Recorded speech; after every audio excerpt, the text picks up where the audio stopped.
one of the reasons why I sought you out specifically, and this was back in 2010, was when you were giving your speech, your presentation, the conference coordinators wanted to make an announcement beforehand. So you had set up the stage and everything.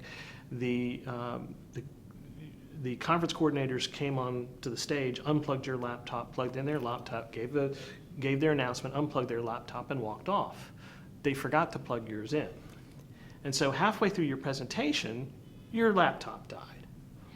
Now, a lot of people would try to troubleshoot the problem and things like that, which unfortunately, while understandable, actually is a very bad thing for the audience because they're sitting around. Totally distracted. Yeah, for 5 minutes waiting around. And you had the presence of mind just to go ahead, acknowledge the problem, and then continue on. And I started, looking where I could see that, this was, this wasn't what you had planned to do. On the other hand, your objective was to communicate, not go through a slide deck. That's correct. And so you ad-libbed. It turned out that ad-lib for me was as productive as perhaps maybe the slide decks would have been. If you. I'm not surprised to hear that.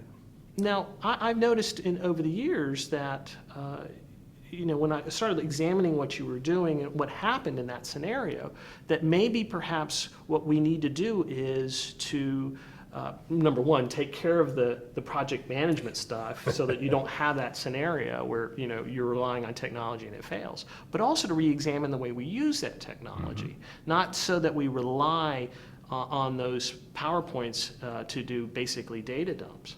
And so one of the things that, you had read this book, you had reviewed this book and Yes, I remember vetted that. it. You found a typo for mnemonic, which I spelled with a P, and you spelled, no, that's not the right way of doing that. I'm an ex-editor, and so typos just leap out at me in ways that are inescapable.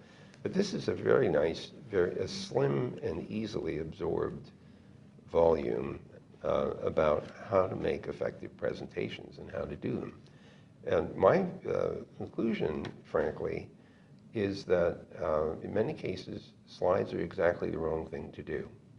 And so from time to time, I'm known to open my discussion with the observation that power corrupts and PowerPoint corrupts absolutely.